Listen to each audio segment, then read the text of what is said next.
नमस्कार दोस्तों, स्वागत है आपका अपने प्लेटफॉर्म एनसीईआरटी बाय विक्रम पर। तो मेरे साथी अध्यापक गण व ट्यूटर, तो मैं आपसे आशा करता हूं कि अब आप बच्चों को बिल्कुल अच्छी तरह से पढ़ा रहे होंगे और सारी चीज़ें उनको अच्छी तरह से समझ में आ रही होंगी और बच्चों की तैयारी बिल्कुल अच्छी चल रही होगी। तो इस चैप्टर में हमने क्या पढ़ लिया, उससे पहले एक कमेंट आया था कि वो कहा था कि सर आगे की क्लासेज हम किस प्रकार से देखें। एक क्लास हमने देख ली तो आगे हमें किस प्रकार से पढ़ें। आप क्या कीजिए, चैनल के प्लेलिस्ट वाले सेक्शन पे जाइए, वहाँ पे आपको पूरी क्लास 6 गणित का वो मिलेगा। तो उसमें चैप्टर वाइज सारी क्लासेस अरेंज कर दी गई हैं। जैसे चैप्टर 6 है आपका पार्ट 1, पार्ट 2, पार्ट 3। तो आप पार्ट 1 से स्टार्ट कीजिए, पार्ट 2 बिल्कुल आपकी मैथ की कंप्लीट पीडीएफ सोल इसमें करवाई गई है। तो अब आपको पढ़ाने में व पढ़ने में अब कोई दिक्कत नहीं होगी। तो चलिए, अब तक हमने इस अध्याय में क्या पढ़ा, इस चैप्टर में क्या पढ़ा। हमने 3 चीज़ें इस चैप्टर में पढ़ी थी, तो उनका मैं आपको एक बार यहीं पे शॉर्ट में बता देता हूँ कि हमने क्या पढ़ा था। तो उसमें हमने पढ़ा था कि आपका आयत का परिमाप। आयत का परिमाप का फॉर्मूला आपको याद हो गया क्या? आयत का परिमाप क्या आपको याद हुआ? वो होता है 2 गुणा में, चाहे आप यहाँ मल्टीप्लाई का साइन लगाइए चाहे ना लगाइए, आप सीधा लिख दीजिए लंबाई जमा में चौड़ाई। क्योंकि आपकी जो ब्रैकेट होती है ना, इसी का मतलब इसके बीच में कोई निशान नहीं होता, इसका मतलब उसमें मल्टीप्लाई का निशान है। आपको ये चीज़ क्लियर हुई? फिर हमने पढ़ा था वर्ग का परिमाप। वर्ग का परिमाप क्या होता है? 4 गुणा में भुजावी, मतलब एक भुजा की लंबाई निकाल देंगे आप, अगर आपको कोई वर्ग का परिमाप निकालना आया तो। आज हम क्वेश्चन ही सोल्व करेंगे। और तीसरा था आपका त्रिभुज का परिमाप। त्रिभुज मैंने लिखा क्यों नहीं? क्योंकि ये त्रिभुज यही होता है, त्रिभुज का आकार। वर्ग वो होता है जिसकी चारों भुजाएं बराबर होती है। आयत वो होता है जिसकी आमने सामने की भुजाएं बराबर होती है। तो त्रिभुज का क्या आएगा? त्रिभुज का आएगा तीनों भुजाओं का योग। क्या आएगा? जो आपकी तीनों भुजाओं का योग। जोड़ लगा लीजिए चाहे आप योग लगा लीजिए, एक ही बात होती है। तो चलिए हम चलते हैं हमारी एक्सरसाइज पे। एक्सरसाइज पे क्वेश्चन करते हैं कि जो हमें क्वेश्चन दिए गए हैं कि आइए पता लगाइए भी, आइए पता लगाइए। सबसे पहले आयत का परिमाप हमें ए में दिया गया है कि एक आयत है, उसका परिमाप कितना है? 14 सेंटीमीटर, 14 सेंटीमीटर है और चौड़ाई 2 सेंटीमीटर, और आपसे लंबाई पूछी गई है। आपसे लंबाई पूछी गई है। तो चलिए हम वहाँ पर देखते हैं हमारी जादू की नगरी में भी। कहाँ सोल्व करेंगे हम? जादू की नगरी में इसको सोल्व करेंगे, ताकि आपको अच्छे से चीज़ें समझ में आ जाए। मैथ आप अपने हाथ में रखिए और धीरे धीरे सभी क्वेश्चनों को पढ़िए, क्योंकि यहाँ से आपको शॉर्ट में दिखाई नहीं देगा। यदि मैंने स्क्रीन बड़ी कर दी तो यहाँ स्पेस कम हो जाएगा, तो अब आपको यहाँ से पूरा दिखाई भी दे जाएगा। यहाँ से दिखाई देता तो ठीक है, वरना आपके मैथ की बुक आप अपने साथ रखिए। तो लुप्त पदों का ज्ञात करना है आपको। आयत का परिमाप दे रखा है 14 सेंटीमीटर। तो सबसे पहले आप एक आयत बना लीजिए। ये एक आयत है, ठीक है। तो यहाँ लिखेंगे आयत का परिमाप। आयत का परिमाप कितना है? 14 सेंटीमीटर। आपको अब दिखाई दे रहा होगा। हैंडराइटिंग मेरी थोड़ी सी ख़राब है, बचपन से ही ध्यान नहीं दिया, तो आप इसको मेंशन न करें। और चौड़ाई दे रखी है 2 सेंटीमीटर। तो लो भाई, हमने लिख दिया चौड़ाई 2 सेंटीमीटर। तो ये कहता है कि लंबाई बताइए भी। क्या बताइए? कि लंबाई आपसे पूछा है कि लंबाई कितनी होगी। तो सबसे पहले मैं आपको क्वेश्चन सोल्व करने का तरीका ही बताता हूँ कि आप किस प्रकार से बच्चों को सिखाएंगे और बच्चे किस प्रकार से सीखेंगे। तो आपको ये देखना है कि इसमें से आपको कोई फॉर्मूला पता है क्या? कि चौड़ाई का कोई फार्मूला, लंबाई का कोई फार्मूला, या फिर परिमाप का कोई फार्मूला? हाँ, हमें परिमाप का फार्मूला पता है। आयत का परिमाप का आप पी लिख लीजिए, कोई ज़रूरी नहीं कि आप कंप्लीट लिखें, तो आपकी मर्जी। 2 इंटू में लंबाई जमा में चौड़ाई। यहाँ से आपको कोई दिक्कत नहीं। अब आपको सिर्फ क्या करना है, जो चीज़ आपको दे रखी है वो चीज़ आपको लिखनी है, और इस पूरे फार्मूले में एक चीज़ ही मिसिंग रहेगी, एक चीज़ आपको नहीं मिलेगी, वही चीज़ आपको निकालनी है। करें सोल्व। तो परिमाप आपको पता है क्या? हाँ बिल्कुल पता है। परिमाप सर जी 14 दे रखा है, 2 तो 2 ही होता है, इनटू लंबाई जमा में चौड़ाई। तो लंबाई आपको दे रखी है, लंबाई तो आपको निकालनी है, तो लंबाई को हमने L मान लिया। क्या मान लिया? L की L है हमें पता नहीं, ठीक है, प्लस में प्लस। चौड़ाई कितनी है आपकी? चौड़ाई आपको 2 दे रखी है और आपने ये ब्रैकेट बंद कर दी। क्लियर हुआ बात?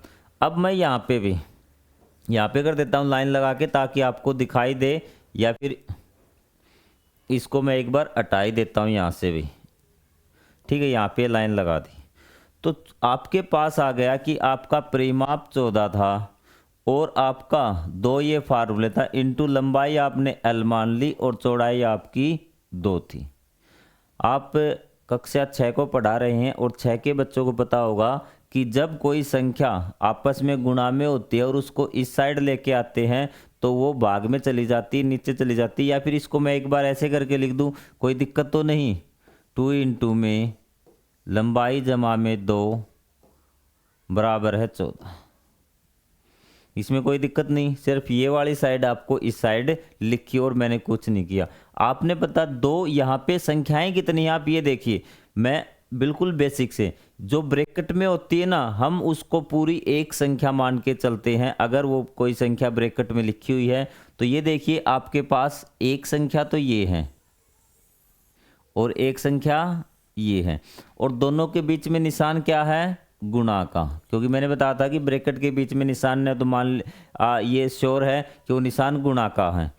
तो जब संख्या गुणा में, हमें यहाँ पे सिर्फ L रखना है, बाकी सारी चीज़ें दूसरी साइड भेज देंगे। तो पहले तो जो दूसरी संख्या दी हुई है ना उसका हम हिसाब करेंगे। तो ये देखिए गुणा में है ना 2, तो इस साइड जाके ये इसके बटे में हो जाएगा। पहला क्वेश्चन है इसलिए बता रहा हूँ, आगे आप खुद समझ जाना भी। तो यहाँ पे क्या बचेगा? यहाँ पे सिर्फ बचेगा आपका L प्लस में 2 बराबर है, ये आपका 2 इस साइड चला गया इसके बटे में। आप कहेंगे सर ये ब्रैकेट कहाँ गई? जब ब्रैकेट के आसपास कोई और संख्या नहीं बचती तो ब्रैकेट ऑटोमेटिक हट जाती है। तो ब्रैकेट हट चुकी है, तो ये यहाँ पे आ जाएगा 2 1 कम 2, 2 सत्ते 14। तो ये आपका आ गया L प्लस में 2 बराबर है 7। क्लियर हुई चीज़ आपको यहाँ तक?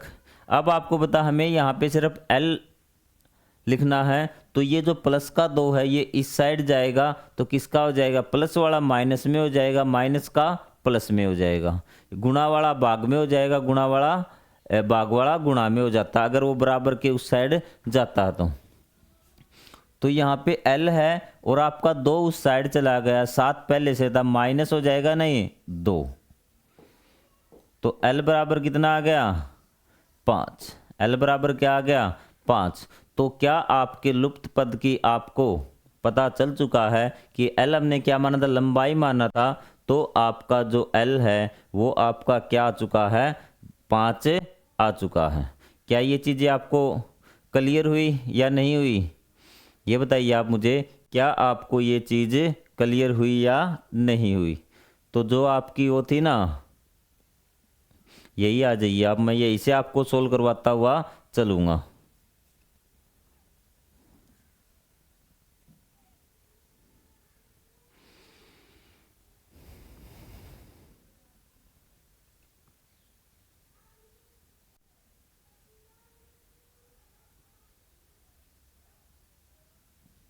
चलो एक बार इसको दोबारा ओपन कर लेते हैं। हमारे जो WSPS सेंटर था ना उसको एक बार दोबारा ओपन करना पड़ेगा PDF को, ताकि आपको साफ से चीज़ें दिख जाएं भी।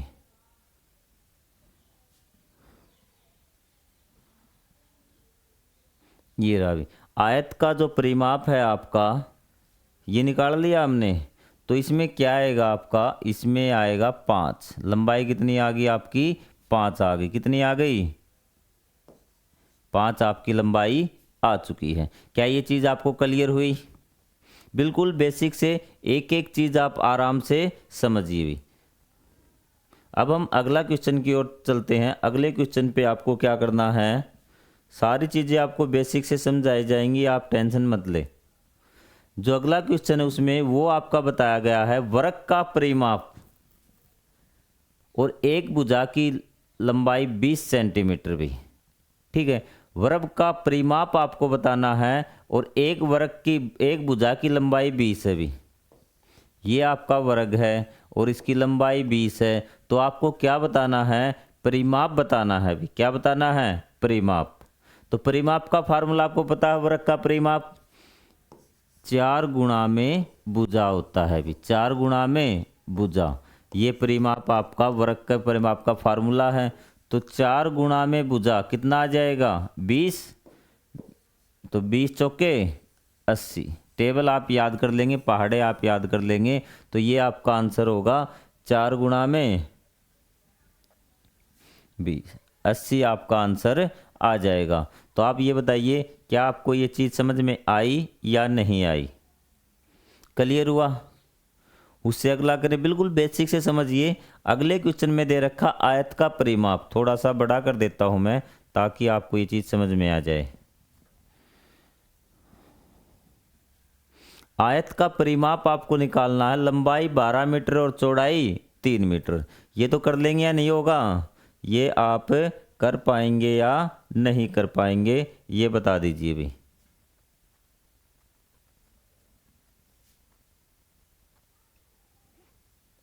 कि आपको क्या करना है, एक आयत का परिमाप निकालना है। आयत मैं बना देता हूँ आपका, ये आयत का परिमाप है। ठीक है, तो इसकी जो लंबाई है वो कितनी दे रखी है, 12 मीटर, और जो चौड़ाई दे रखी है वो दे रखी है 3 मीटर। ठीक है, तो आप यहाँ पे लिखेंगे आयत की लंबाई। आयत की लंबाई कितनी, 12 मीटर है आपकी, और यहाँ पे लिखेंगे आयत की चौड़ाई कितनी है, 3 मीटर। और आयत का परिमाप, फार्मूला पता है ना, फार्मूला आप हर बार लिखेंगे ताकि आपको याद हो जाए। 2 × में लंबाई जमा में चौड़ाई, क्लियर हुआ। अब फार्मूले के अंदर आपको वैल्यू पुट करनी है, जो आपकी लंबाई दे रखी है और चौड़ाई दे रखी है। तो यह जाएगा 2 × में लंबाई कितनी, 12, और चौड़ाई कितनी, 3। तो आपको पता है 2, 12 और 3 15, 2 गुणा में 15, 15 दूनी 30 मीटर आपका परिमाप आ चुका है आयत का। तो आप निकाल देंगे तीनों पार्ट ए बी सी। कोई डाउट आपको नहीं होना चाहिए, अगर कोई डाउट है तो आप कमेंट बॉक्स में लिखिए। आगे वाला क्वेश्चन करें, चलो आगे वाला क्वेश्चन करते हैं। तार के एक टुकड़े का प्रयोग करके एक आयत बनाया गया। इसने कहा एक तार है, सीधा तार था भी, क्या तार था, सीधा तार था। तो मैं मान के चलता हूं कि मैथ आपके हाथ में होगा भी। ये एक लंबा तार है, क्या है, एक लंबा तार था। ठीक है, तो कहता है कि उसका प्रयोग करके एक आयत बनाया गया, इसको मोड़ के इस प्रकार से एक आयत बना लिया गया है भी, बना लिया गया। ठीक है, आगे कहता है यदि उसकी भुजाओं की लंबाई 5 सेंटीमीटर और 3 सेंटीमीटर, चौड़ाई नहीं लिखा, इसने थोड़ा सा मिसप्रिंट कर दिया। ये कहता है कि लंबाई तो 5 सेंटीमीटर, लंबाई कितनी, 5 सेंटीमीटर, और चौड़ाई कितनी है, 3। ठीक है, इतनी बात इसने बता दी। यहाँ तक आपको चीज़ें समझ में आ गई। आगे ये कहता है यदि इसी तार को सीधा करके एक वृक्क बनाया जाए तब वृक्क की भुजा की लंबाई क्या होगी। तो इसने कहा कि इसको वापस, तार को वापस सीधा कर लिया, ये इसको वापस सीधा कर लिया। अब इसका वापस क्या बना दिया, वृक्क बना दिया तार को मोड़ के। और ये पूछा है इस वृक्क की आप मुझे क्या बता दीजिए, भुजा बता दीजिए कि इसकी ये एक साइड कितनी होगी भी। क्वेश्चन समझ में आया, क्या कह रहा है कि एक तार से उसका वृक्क बनाया गया, जो वृक्क बना उसकी लंबाई 5 सेंटीमीटर थी और चौड़ाई 3 सेंटीमीटर थी। फिर तार को सीधा कर दिया गया और फिर उसका क्या बना लिया गया, वृक्क बना लिया गया। तो आप क्या करिए, इसकी एक भुजा बता दीजिए। अगर वृक्क की हमें भुजा बतानी है, तो वृक्क की अगर हमें भुजा बतानी इस क्वेश्चन में, तो हमें तार की लंबाई पता होनी चाहिए कि तार कितना लंबा था। अगर तार लंबा होगा तो उतना ही तो ये है, इसकी बाउंड्री आपको समझ में आ रही है बात है। तो सबसे पहले हम तार की लंबाई निकालेंगे। तो आपको पता पूरे तार को मोड़ के एक ये आयत बनाया गया था, तार इतना ही तो लंबा होगा, यहाँ से लेके और यहाँ तक। तो पहले हम आयत का परिमाप निकाल लेते हैं, इस आयत का परिमाप। तो आयत का परिमाप क्या होगा, ये सारी चीज़ें आप लिख देना, आयत की लंबाई, आयत की चौड़ाई और आयत का परिमाप हमें निकालना है। तो आयत का परिमाप का फार्मूला आपको पता होगा कि 2 गुणा में लंबाई जमा में चौड़ाई। बार बार लिखेंगे, आपको अच्छी तरह से याद हो जाएगा। तो यह आएगा 2 इंटू में 5 लंबाई है इसकी और चौड़ाई कितनी है 3। तो 2 गुणा में 5 और 3 8, 16 सेंटीमीटर। क्या आ गया, 16 सेंटीमीटर आ गया इस आयत का परिमाप। क्या आ गया, परिमाप। ये चीज़ आपको समझ में आई, मतलब तार की लंबाई कितनी है 16 सेंटीमीटर। ठीक है, तो उसी तार को फिर से सीधा कर लिया गया। अगर तार को सीधा किया है तो और उससे एक वर्ग बनाया गया, तो ये समझिए कि उसी तार से तो ये वर्ग बनाया गया है, तार को न तो बढ़ाया गया ना छोटा गया, मतलब इस तार की लंबाई भी कितनी है 16 सेंटीमीटर। क्या है 16 सेंटीमीटर। तो मतलब एक ही तार से दोनों चीज़ बनाई गई है ना घुमा के, तो दोनों का परिमाप क्या होगा, बराबर होगा। दोनों का परिमाप क्या होगा, बराबर होगा। तो हमें पता है कि जो आपका वर्ग का परिमाप है ना, वो किसके बराबर है, आयत के परिमाप के वो बराबर है। ये चीज़ आ गई आपको समझ में। तो आयत का परिमाप कितना आया था 16 आया था ना, तो ये दोनों 16 बराबर 16 आपके हो गए। आपको आयत की भुजा बतानी है, तो आयत के परिमाप की वैल्यू आपके पास आ चुकी है। तो हम यहाँ लिखेंगे, सॉरी वर्ग, क्या आएगा, वर्ग का परिमाप। क्या फार्मूला होता है, 4 गुणा में भुजा, 4 गुणा में भुजा। वर्ग का परिमाप आपको पता है 16 और 4 गुणा में भुजा भी उसकी। ये चीज़ क्लियर हुई आपको यहाँ से। तो आपको क्या करना है, इस साइड लिख लेंगे 4 गुणा में भुजा बराबर है 16। अभी मैंने कुछ नहीं किया, बस जो चीज़ बराबर की इस साइड थी वो मैंने इस साइड लिख दी 16। तो हमें पता है हमें तो भुजा निकालनी है ना, जो चीज़ निकालनी है उसको यही रखेंगे और बाकी चीज़ों को दूसरी साइड भेज देंगे। तो ये आपका क्या आएगा, भुजा बराबर है 16 गुणा में है तो भाग में, तो ये कट जाएगा 4 चौके 16। 4 सेंटीमीटर आपके वर्ग की भुजा आ चुकी है। क्या आपको ये क्वेश्चन नंबर 2 क्लियर हुआ या नहीं हुआ। इससे बेसिक तरीके से और नहीं समझाया जा सकता। आपको सारी चीज़ें, क्वेश्चन आपको समझा दिया, उसका सॉल्यूशन आपको समझा दिया, 1 या 2 बार देखेंगे तो आपका क्लियर हो जाएगा। चलो बढ़ते हैं अगले की तरफ। ये कहता है कि एक त्रिभुज है भी, क्या है, त्रिभुज। अब की बार हमारे पास त्रिभुज का क्वेश्चन आ चुका है। तो एक त्रिभुज है इस प्रकार का, ये त्रिभुज होता है आप सबको पता है। ये कहता है कि इसका परिमाप, आपको लिखेंगे त्रिभुज का परिमाप। परिमाप को एक बार मैं P लिख रहा हूं, आप कॉपी में पूरा लिख लेना। परिमाप कितना है 55 सेंटीमीटर भी, कितना है 55 सेंटीमीटर। 2 भुजाओं की लंबाई क्रमशः मतलब कि लगातार 2 भुजाओं की लंबाई, एक की 20 और एक की 14 है। एक की 20, इसकी हमने 20 और इसकी हमने 14 मान ली। कितनी है 14 मान ली नहीं है। तो तीसरी भुजा की लंबाई ज्ञात करें। तीसरी भुजा हमने क्या मान ली, x मान ली। क्या मान ली, x। हमें जो चीज़ नहीं पता उसको हम x y z p q r m n o कुछ भी मान सकते हैं, ठीक है, a b c d के अंदर। तो x मान ली।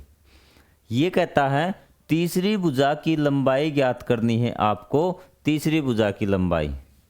तो हमें पता है कि जो त्रिभुज का परिमाप होता है ना, परिमाप का P लिख रहा हूँ, ये होता है कि त्रिभुज की तीनों भुजाओं का योग। तो तीनों भुजाएं कौन कौन सी है आपकी, एक तो 14 है, एक 20 है और एक आपकी x जो आपने माननी है। तो त्रिभुज का परिमाप आपको दे रखा है, त्रिभुज का परिमाप आपको दे रखा कितना, 55 सेंटीमीटर, बराबर है 14 और 20 कितने हो जाएंगे, 14 और 20 आपके हो जाएंगे 34 प्लस में x। ये चीज़ हो गई आपकी, यहाँ तक समझ में आया। x क्या है, तीसरी भुजा है। तो मैं सिर्फ इसको इस साइड और इसको इस साइड ले रहा हूँ, मतलब कि आपको जो चीज़ निकालनी है ना, थोड़ा सा सिस्टेमेटिक लगेगा, उस चीज़ को आप इस साइड लिख लिया करो। हमें x की वैल्यू निकालनी है, x ही तो निकालना है, उसको इस साइड लिख लेंगे, मतलब उसकी पूरी संख्या को, अकेले को नहीं, पूरी संख्या को। 34 प्लस में x बराबर है 55।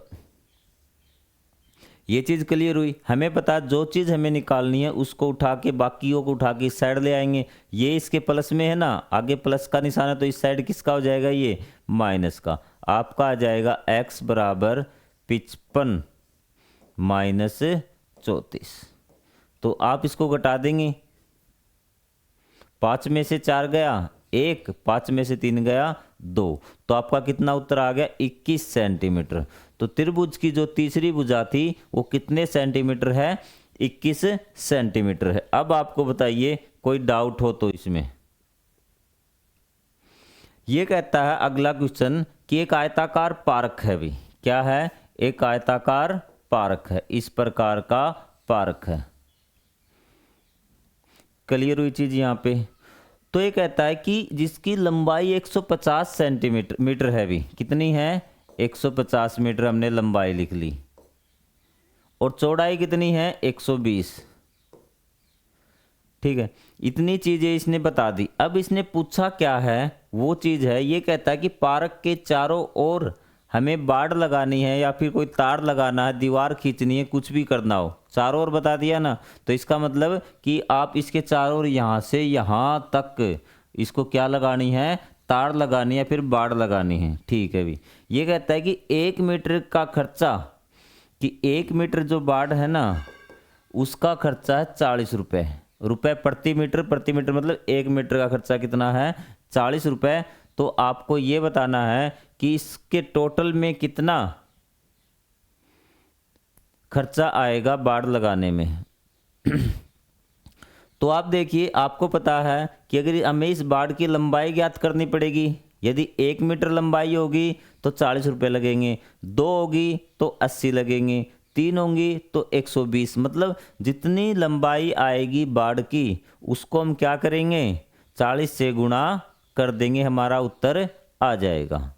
ठीक है, तो ये देखिए अब, तो बाड़ की लंबाई कैसे निकालेंगे, तो यहाँ से लेके यहाँ तक हमें ये दूरी निकालनी है। तो हमें पता है कि अगर हमें किसी की पूरे की बाउंड्री की लंबाई निकालनी है, सीमा की लंबाई निकालनी, उसकी दीवार की लंबाई निकालनी है, तो हम परिमाप निकालते हैं। तो हमारा ये आयत बन रहा, तो आयत का परिमाप, आयत का परिमाप फार्मूला आपको पता है, 2 × में लंबाई जमा में चौड़ाई। तो यह आपका आ जाएगा 2 × में लंबाई कितनी 150, चौड़ाई कितनी 120। तो यह आ जाएगा आपका 150 और 120 270 भी कितना होता है 270, और इसकी हम जब गुणा करेंगे 2 से तो ये आएगा 540 मीटर। तो आपका 540 मीटर पूरी ये क्या है, बाड़ है। क्या है, 540 मीटर आपकी ये बाड़ है। तो आपको क्या बताना, 1 मीटर में कितने रुपए लगते हैं, 40। तो 1 मीटर में कितने रुपए लगते हैं, 40। तो आपकी ये बाड़ कितनी आई थी, 540 मीटर में ज़्यादा लगेंगे, तो ज़्यादा लगेंगे तो हम क्या करेंगे, गुणा 540 गुणा में 40, इसकी आप गुणा कर दीजिए। कर दोगे गुणा तो आप, वही आपका फाइनल आंसर होगा। यदि आप सीरियसली पढ़ रहे हैं, पढ़ा रहे हैं, तो इसका आंसर करके आप ज़रूर मुझे बताएं कमेंट में कि सर हमारा इतना आंसर आया है। अगले क्वेश्चन की ओर बढ़ें। ये कहता है कि एक धागा है भी, चलो भी हमने एक धागा मान लिया, ये धागा है। क्वेश्चन नंबर 5 है, इसकी लंबाई 36 सेंटीमीटर है भी, कितनी लंबाई इसकी, 36 सेंटीमीटर। ये चीज़ आपको समझ में आ गई। ये कहता है कि प्रत्येक भुजा की लंबाई बतानी है। क्या है? भुजा की लंबाई बतानी है। किसकी भुजा की लंबाई बतानी है? ये कहता है कि अगर इस धागे से एक वर्ग बनाया जाए, धागे से वर्ग ही बनाना है ना, तो वर्ग हम बना देते हैं। ये हमने वर्ग बना दिया, ठीक। इस धागे से बनाया गया तो मतलब कि इस धागे की लंबाई और वर्ग का जो परिमाप होगा वो बराबर होगा। ये बात आप क्लियर हुई है। चाहे आपसे वो त्रिभुज बनाया जाए, चाहे आयत बनाया जाए, अगर किसी तार से किसी धागे से बनाया जाता है तो परिमाप और उस तार की लंबाई दोनों की बराबर होगी। मतलब ये वर्ग बनाया गया है ना, तो इस वर्ग का परिमाप कितना होगा? वर्ग का परिमाप, वर्ग का परिमाप है आपका 36 हो गया। आपसे क्या पूछा गया? एक वर्ग बनाया गया तो उस वर्ग की भुजा बताइए। तो वर्ग का परिमाप का फार्मूला क्या होता है? वर्ग का परिमाप 4 गुणा में भुजा, यही होता है। तो 4 गुणा में भुजा कितना दिया है परिमाप? 36। तो आपको भुजा इस साइड रखनी है और 4 आपका उस साइड चला जाएगा। 36/4, 4 निमे 36, 4 एकम 4, 4 निमे 36। तो वर्ग की भुजा कितनी आ गई आपकी? 9। 5 के जो पहले का आंसर आपका कितना आ जाएगा? 9। क्लियर हुई चीजें? अब आगे आ जाइए आप। ये कहता है कि उसी से धागे से एक त्रिभुज बनाना जिसकी सभी भुजाएं क्या हो? समान हो। तो आपको पता है कि ये हमारा धागा था, 36 सेंटीमीटर इसकी लंबाई थी। एक त्रिभुज बना दिया हमने जिसकी सभी भुजाएं, त्रिभुज में 3 भुजाएं होती हैं, तीनों भुजाएं क्या बराबर हैं। तो हमने त्रिभुज की एक भुजा मान ली, मान लिया हमने त्रिभुज की जो भुजा है उसकी लंबाई भी क्या है? लंबाई कितनी मान ली हमने? x मान ली। क्या मान ली? x मान ली भी। तो जो 3 भुजा होंगी ना, वो ये भी x, तीनों बराबर दे रखी हैं, तो ये भी x और ये भी x, तीनों x हो गई। तो त्रिभुज का परिमाप एक बार आपको फार्मूले से निकालना है और एक बार आपको दिया हुआ मिलेगा। तो त्रिभुज का जो परिमाप है ना, एक तो संख्या आपको मिलेगी भी, तो इस जो धागे की लंबाई है ना उसके बराबर ही तो त्रिभुज का परिमाप होगा। तो ये 36 आ गया। और जो हमने माना है उसके अनुसार क्या आएगा कि त्रिभुज की जो परिमाप क्या होता है कि तीनों भुजाओं का योग कर दीजिए। तो यहाँ से त्रिभुज का परिमाप आपका आ जाएगा x प्लस में x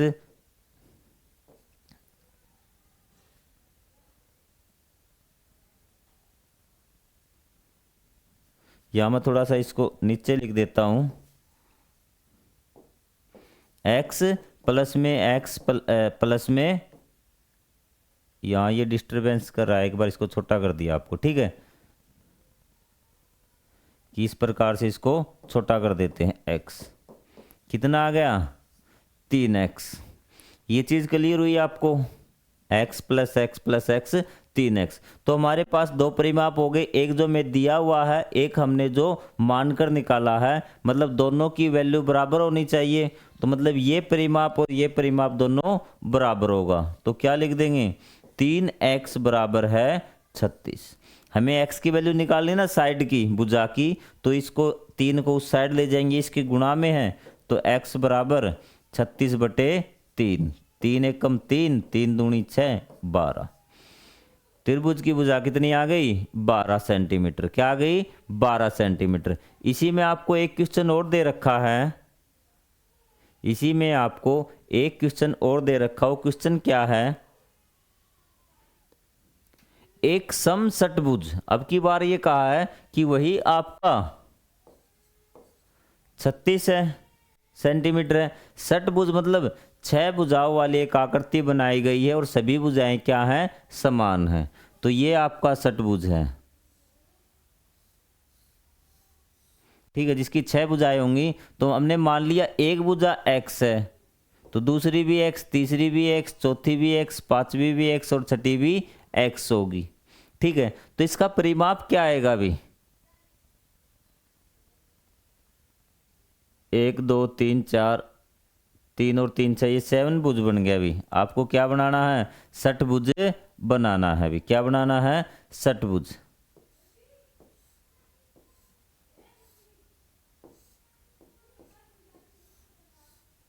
ये 1, ये 2, ये 3, ये 4, ये 5 और ये 6, 6 भुजाएं हैं। षटभुज का परिमाप भी, इसका परिमाप भी क्या होगा? परिमाप आपको पता है कि सभी भुजाओं का योग x प्लस में x प्लस में x प्लस में x प्लस में x, 1 2 3 4 5 और ये 6, तो ये आ गया 6x।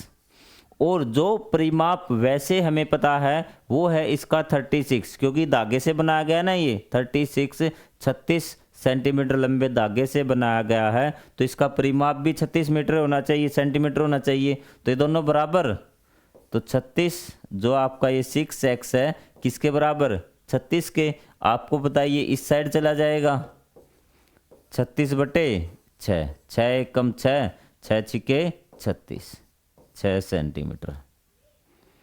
क्लियर हुई ये चीज़ें आपकी? निकाल लोगे तीनों पार्ट। कहीं पे कोई डाउट आए तो आप कमेंट कर देना। उसके बाद हमारा इसका जो लास्ट क्वेश्चन है वो बचता है, आगे माथा पच्ची है, ये हम अगले क्वेश्चन में कर लेंगे। इसमें क्या बताया गया? एक किसान के आयताकार भूखंड की लंबाई, भूखंड मतलब जमीन का टुकड़ा है, मैथ आपके पास है ना, तो ये किसान का खेत है, आयताकार है जो, इसकी लंबाई और चौड़ाई कितनी है? लंबाई इसकी 230 है और चौड़ाई इसकी 160 है। क्लियर हुई ये चीज? वो इस प्रकार से इसे रस्सी लगाना चाहता, जैसा आपका डायग्राम में दिखाया गया ना, जैसे ये इसका खेत हो गया, तो इस प्रकार से 3 रस्सियां लगाना चाहता है, तो उसको कितनी लंबी रस्सी लगानी पड़ेगी? कितनी बार लगाना चाहता है रस्सी? 1 बार, फिर 2 बार, फिर 3 बार, जैसे डायग्राम में दिखा, उसकी रस्सी की लंबाई आपको बतानी। चलो करते हैं। अगर 1 बार रस्सी लगानी होती है बताइए मुझे, तो उसको यहाँ से लेके यहाँ तक, मतलब पूरी बाउंड्री की लंबाई निकालनी पड़ेगी, मतलब उसका परिमाप निकालना पड़ेगा। यदि 1 बार की हम निकालते हैं 1 बार, तो परिमाप निकालेंगे भी, जो उसका खेत है ना, खेत का परिमाप। आयताकार है तो आयत वाला फार्मूला लगा देंगे, जो चीज वर्गाकार होगा तो वर्ग वाला फार्मूला लगा देंगे, लेकिन इसने बताया है कि आयताकार है। क्या है? आयताकार। मुझे पता है आपको यहाँ पे दिख नहीं रहा होगा, लेकिन आप मैथ की बुक अपनी साथ रखिए, ठीक है। तो क्या होता है? 2 × में लंबाई जमा में चौड़ाई, चलो वैल्यू रख दो। 2 × में लंबाई कितनी है? 230 और चौड़ाई कितनी है? 160।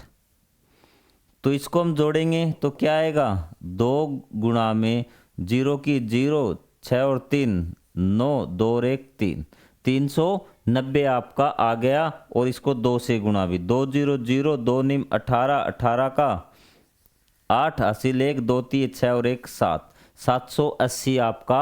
1 बार रस्सी लगाएगा तो कितने मीटर लगेगी? 780। और 3 बार लगाएगा तो आपको पता है कुल रस्सी की लंबाई भी क्या आएगी? 3 गुणा में 780 मीटर, इतनी रस्सी उसको लगानी पड़ेगी। तो आपसे 3 से गुणा कर देंगे, या करके दिखाऊं? 3 0 0, 3 8 24, हासिल कितनी? 2, 3 7 21 और 2 23, 2340 मीटर रस्सी उसको लगानी पड़ेगी। तो देख लीजिए एक बार आप माथा पच्ची भी।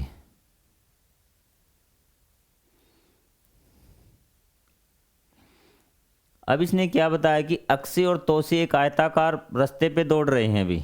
चलो मैं आपको ये भी करवा ही देता हूँ, ताकि ये है आपका एक आयताकार रास्ता, मतलब कि ये जो रास्ता है ना, इस पे दौड़ रहे हैं दोनों बच्चे भी। एक्स बाहरी पथ पर दौड़ते हुए 5 चक्कर लगाती है और तोसी भीतरी पथ पर दौड़ते हुए 7 चक्कर पूरे करती है। इसने कहा था कि बाहर जो चक्कर लगाती है ना, बाहर जो यहाँ रास्ता तो आपका चौड़ा मिलेगा, एक सड़क के अंदर की ओर, एक सड़क के बाहर की ओर। तो इसने कहा कि जो बाहर वाला था ना, बाहर वाले को बी मान लेते हैं हम। क्या मान लेते हैं? बी। वैसे तो इसका नाम अक्सी है, लेकिन बाहर वाले को हमने बी अक्सी मान लिया। चलो अक्सी, अक्सी कितने चक्कर लगाती है कि अक्सी बाहरी पथ पर जोड़ते हुए 5 चक्कर लगाती है, और तोसी अंदर वाले पथ पे, मतलब ये रास्ता है आपका, चारों तरफ क्या है, ये रास्ता है। जो आपकी अक्सी है वो आप यहाँ से दौड़ रही है इसके रास्ते के साथ साथ, बाहर वाले के साथ, और जो आपका तोसी है वो आपका अंदर वाले रास्ते के साथ दौड़ रहा है। तो अक्सी ने कितने चक्कर लगाए? 5, क्योंकि ज़्यादा बड़ा रास्ता था। और इसने, तोसी ने कितने लगाए? 7। ये चीज़ आपको समझ में आ गई? ये है, वे आश्चर्य कर रहे हैं कि कौन कितना दौड़ा और कितनी,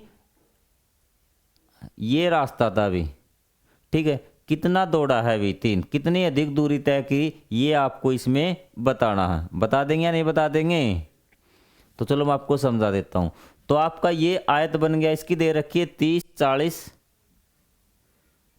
70, 60। जो अक्सी जोड़ रही है ना, जो लंबा रास्ता है वो आपका क्या, बाहर की साइड 70 और यहाँ पे कितना है 40, इस रास्ते पे दौड़ रही है। और जो आपका तोसी दौड़ रहा है वो दौड़ रहा है 30 और 60 पे। 40, 70, 30 और 60, ये आपको पता है कि इसका ये ज़्यादा है, तो ज़्यादा तो कौन दौड़ रही है? अक्सी दौड़ रही है। ये चीज़ आपको क्लियर हुई? यहाँ पे इसको दिखाया भी गया है अभी, ठीक है। तो आपको क्या करना होगा, इन दोनों का परिमाप निकालना। अब कितने ज़्यादा लंबी दूरी तक वो दौड़ी ये आपको बताना है। तो इसमें हम क्या करेंगे, दोनों का परिमाप आपको निकालना पड़ेगा कि कौन कितना दौड़ा। तो चलिए हम देखते हैं कि कौन कितना दौड़ा।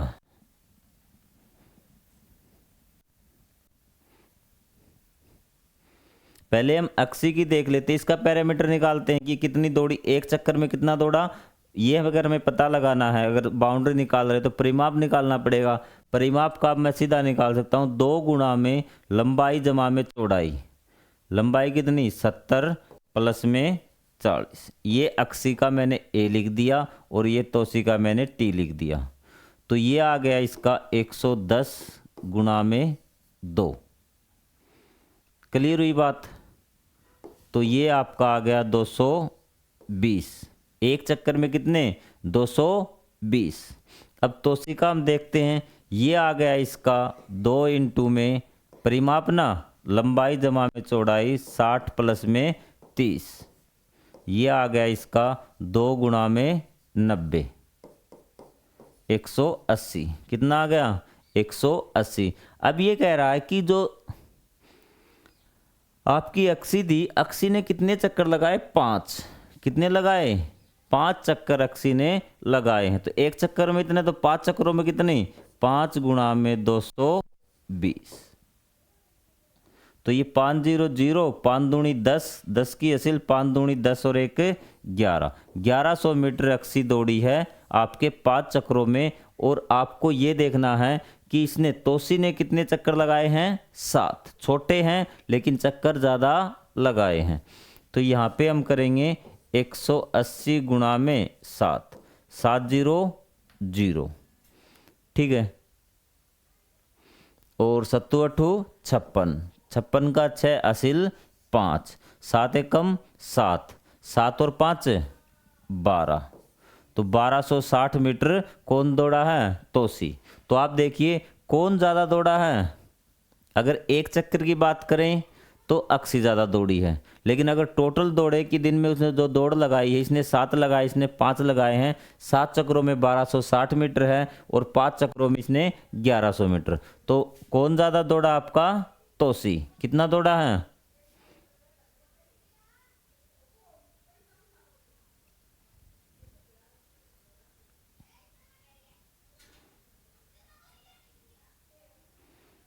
ठीक है।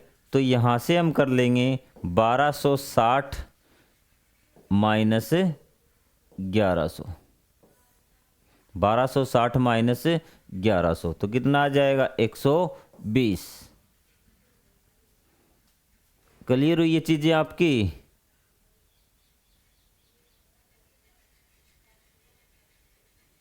ठीक है।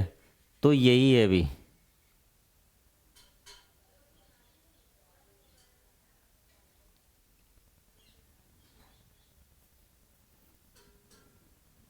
ये चीज़ें आपने इतनी निकाल ली। अब हम इसका आगे वाला पार्ट आगे में समझेंगे कि आइए पता लगाइए, क्लास बहुत ज़्यादा हो जाएगी। तो क्लियर है, ये जो आपके पार्ट है ना अगले ABCDF, ये हम अगले पार्ट में समझेंगे, पार्ट नंबर 3 में। तो आपको यहाँ तक समझ में आ गया होगा। ये आपको दोबारा से करवा दिया जाएगा अगला पार्ट जब, क्योंकि यही हमने एक्सी और तोसी वाला अगले में समझना है। तो चलिए मिलेंगे अगले वीडियो में, तब तक के लिए जय हिंद, जय Bharat, thank you very much.